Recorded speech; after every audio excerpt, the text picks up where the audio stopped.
नमस्कार, next 9 news देख रही हैं आप और मैं हूं आपके साथ प्रज्ञा सिंह।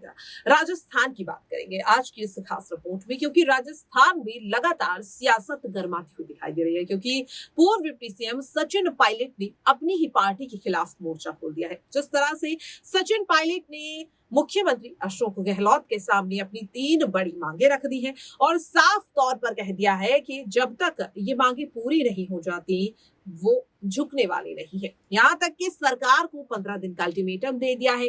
15 दिन का अल्टीमेटम देते हुए सचिन पायलट कहते हुए नजर आ रहे हैं कि अगर इन मांगों को पूरा नहीं किया गया तो वो एक बड़ा आंदोलन कर सकते हैं। अब ऐसे में सवाल ये उठ रहा है कि क्या इस बगावत को देखते हुए अब कांग्रेस पार्टी के आला कमान सचिन पायलट को पार्टी से बाहर का रास्ता दिखा सकते हैं, क्योंकि राजस्थान में विधानसभा चुनाव होने वाले हैं, बहुत ही कम वक्त रह गया। ऐसे में पार्टी के बीच इस तरह की अंतर्कलह कहीं ना कहीं भारतीय जनता पार्टी के लिए काफी फायदेमंद साबित हो सकती है, क्योंकि काफी समय से बीजेपी राजस्थान में सेंधमारी करने की कोशिश कर रही है और ऐसे में सचिन पायलट की बगावत कांग्रेस के लिए खतरा साबित हो रही है।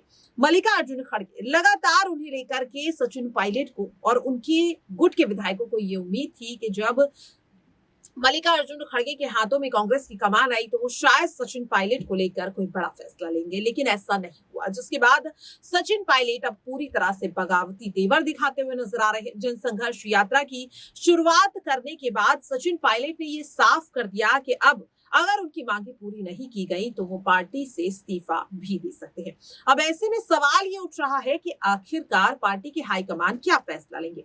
अगर सचिन पायलट को इसी तरह से बगावत करने दिया गया तो पार्टी कहीं ना कहीं सत्ता से बाहर हो सकती है, और अगर सचिन पायलट को पार्टी से बाहर का रास्ता दिखा दिया तो राजस्थान की जनता पार्टी को सत्ता से बाहर कर देगी। तो यानी कि दोनों ही सूरतों में कांग्रेस बुरी तरह से फंस चुकी है। अब इस बगावत के लिए आखिरकार कौन जिम्मेदार है? क्या सचिन पायलट, उनकी मांगे पूरी नहीं हो रही इसलिए सचिन पायलट बगावत कर रहे हैं, या फिर मुख्यमंत्री अशोक गहलोत, क्योंकि जो वादे अशोक गहलोत ने किए थे उन्हें पूरा नहीं किया।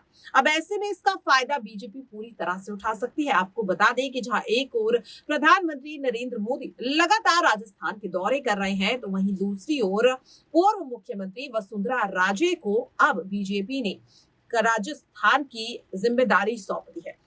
आपको बता दें कि देश के प्रधानमंत्री नरेंद्र मोदी ने वसुंधरा राजे को खास ये जिम्मेदारी दी है कि राजस्थान में वो अब बीजेपी की दावेदारी को मजबूत करे, जिसकी शुरुआत वसुंधरा राजे कर भी चुकी है।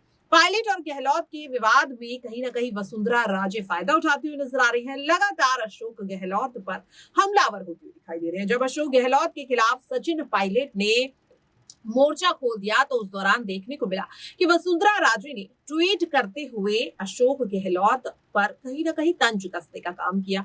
अशोक गहलोत को लेकर वसुंधरा राजे ट्वीट करती हुई नजर आई, जिसमें उन्होंने लिखा कि गहलोत की ना तो पार्टी सुन रही है और ना ही उनके विधायक। जिसके बाद अशोक गहलोत लगातार सचिन पायलट पर नाराज होते हुए नजर आ रहे हैं। अब ऐसे में सवाल ये उठ रहा है कि क्या विधानसभा चुनाव से पहले सचिन पायलट कोई बड़ा खेल कर सकते हैं? क्या वो कांग्रेस को छोड़ सकते हैं? और कांग्रेस को छोड़ने के बाद सचिन पायलट का अगला कदम क्या होगा? क्योंकि उनके बीजेपी में शामिल होने के भी समय समय पर कयास लगाए जा चुके हैं, लेकिन क्या सचिन पायलट बीजेपी में शामिल होंगे? इसे लेकर आपकी क्या राय है? कॉमेंट बॉक्स में जरूर शेयर करें और बाकी ऐसी तमाम खबरों के लिए देखते रहें नेक्स्ट 9 न्यूज।